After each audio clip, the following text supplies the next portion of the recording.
ಅಂತ ಅಪರೂಪದ ನಾಯಕ, ಮೂರನೇ ಬಾರಿ ಈ ದೇಶದ ಪ್ರಧಾನಿ ಆಗಿ ಸಮರ್ಥವಾಗಿ ದೇಶವನ್ನ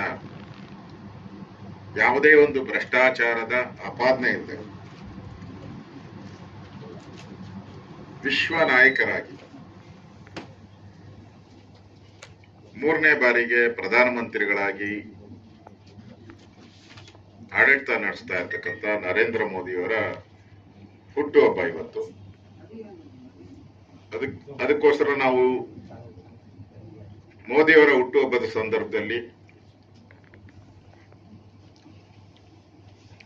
ಕಾರ್ಯಕರ್ತರೆಲ್ಲರೂ ಕೂಡ ಸೇವೆ ಮಾಡೋ ಮುಖಾಂತರ ವಿಭಿನ್ನ ರೀತಿಯಾದಂತ ಹುಟ್ಟುಹಬ್ಬವನ್ನು ಆಚರಣೆ ಮಾಡಬೇಕು ಅಂತ ನಮ್ಮ ರಾಷ್ಟ್ರೀಯ ಅಧ್ಯಕ್ಷರ ಒಂದು ತೀರ್ಮಾನದಂತೆ ಇಡೀ ದೇಶದಲ್ಲಿ ಒಂದು ಸೇವಾ ಪ್ರಾಕ್ಷಿಕವನ್ನ ಮಾಡ್ತಾ ಇದ್ದೀರಿ. ಸುಮಾರು 25,000 ಜನ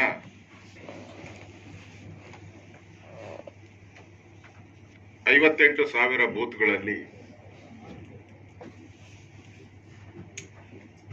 ರಕ್ತದಾನವನ್ನ ಮಾಡೋರಿದ್ದಾರೆ.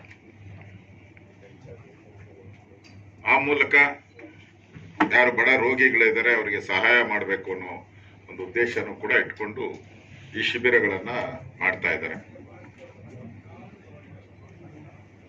ನಾವು ಕೂಡ ಕರ್ನಾಟಕ ಬಿಜೆಪಿನಿ ನರೇಂದ್ರ ಮೋದಿಯವರ ಹುಟ್ಟುಹಬ್ಬಕ್ಕೆ ನಾವೆಲ್ಲರೂ ಕೂಡ ಶುಭಾಶಯನ್ನ ಕೋರ್ತಾ ಇದ್ದೀರಿ. ನರೇಂದ್ರ ಮೋದಿಯವರು ದೇಶದ